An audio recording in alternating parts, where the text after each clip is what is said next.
למדריך נוסף ממדיה סימביאן.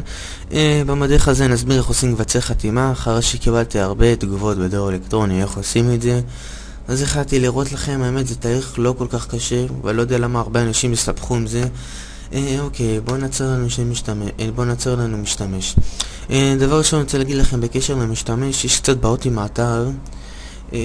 אם המשתמש תפוס, הוא לא יתקן אתכם אם הוא תפוס, פשוט אתם תרשמו את הכל ואז הוא ייתן לכם הודעה. אני אראה לכם סתם דוגמה, נכתוב אלירן, בטוח שהמשתמש הזה כבר תפוס. ניתן פסוורד,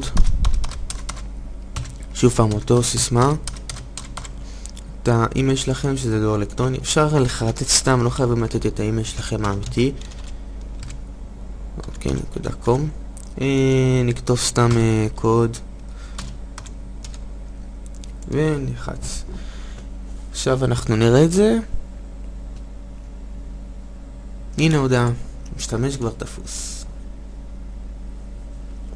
אז החזיר אותנו שוב פעם לאותו תהליך. במקרה שהמשתמש לא תפוס, הוא מכניס לנו באוטומטית ללוגין, כבר להיכנס למשתמש מהיר להלאה. נכתוב אלירן,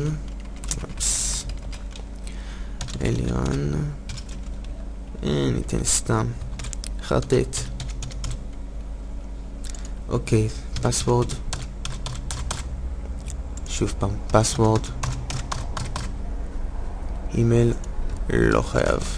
אוי, יש לי פה גם איזה בעיה קטנה. שנייה, רוצה לטפל בזה. למה הוא לא מראה לי את הקוד פה? הנה אלירן, נעשה את זה שוב. סתם חרטט משהו. פסוורד, אימייל, חרטט משהו כמו שאמרתי. וואלה, קוד. עכשיו תראו שהמשתמש לא תפוס. בבקשה, עכשיו יעביר אותנו ללוגין. פשוט תכתוב את המשתמש ואת הסיסמה. נקצר את זה. אני מקווה, לא זוכר כבר איזה זה מהם. לא נורא, כולם אותו משתמש, כולם אותו סיסמה. אוקיי, עכשיו אני רוצה להגיד לכם פה כמה דברים. קיבלתי הודעות מאנשים מסוימים. אוי, שנייה.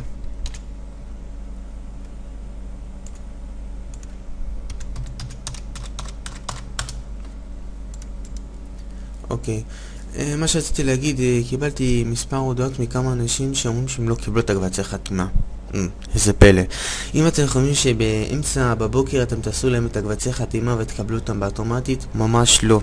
הם באמת עושים יותר חותמים על התוכנות בלילה, ובגלל זה עשיתי לכם את המדריך ב2 בלילה.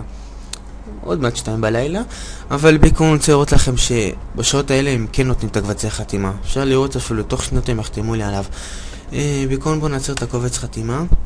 מישהו רוצה לחתום על קובץ אחד, בשמחה אני יכול לחתום לו עליו. אני יכול לחתום לו בתוך שניות, יש לי איזה תוכנה. נכתוב את הטלפון, את הדגם שלו, N8, שאמת זה לא כל כך חובה, הלוואי עליי המכשיר הזה. מספר סידורי שוב פעם ומספר סידורי שוב פעם. פה נכתוב איך אנחנו חותמים כל הקובץ. נקרא לו אלירן, לא אפשר לתת יותר מזה. ונחץ. בואו נראה, מקווה שהוא יעצר לנו אותו. כן, הנה אפשר לראות. נוריד את הקבצים.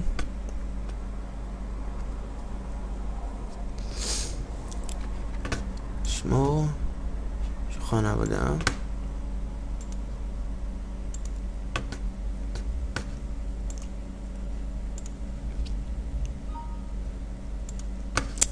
אפשר לתת מהאתר, כבר לא צריך אותו, לא שימושי. אוקיי, עכשיו איך אנחנו חותמים על הקובץ? אני אסביר לכם. יש את התוכנה הזאת, אפשר להוריד אותה מהאתר שלי, פשוט נתקין אותה. נקסט, נקסט, נקסט, נקסט. לא חשוב כל מה שיש שם, סתם חרטוטים. נקסט, צייה. אוקיי, הנה התוכנה. אוקיי, בראשון, בוא נתחיל מההתחלה, כן? בראשון נשים את הקובץ, כאן שולחן העבודה. פה את הקובץ שלו. אוקיי, פה אנחנו שמים את הקובץ שדרוש חתימה. שנייה, אני אמצא לכם איזה אחד. שנייה, N85, טלפון שהיה לי. אופס. בוא ניקח תוכנה חמודה של סמיר. אהבתי אותה כל כך, נגד גנבות. נשים אותה פה. נחלץ אותו. אוקיי. ניקח את הקובץ. האמת אני ממליץ לשים אותם ישר לשולחן עבודה. אני לא יודע למה, לפעמים ששים את זה בתוך התיקייה הוא מאבד את עצמו ואז הוא לא חותם על הקובץ. ממליץ לזרוק אותו לשולחן עבודה. ניקח את הקובץ.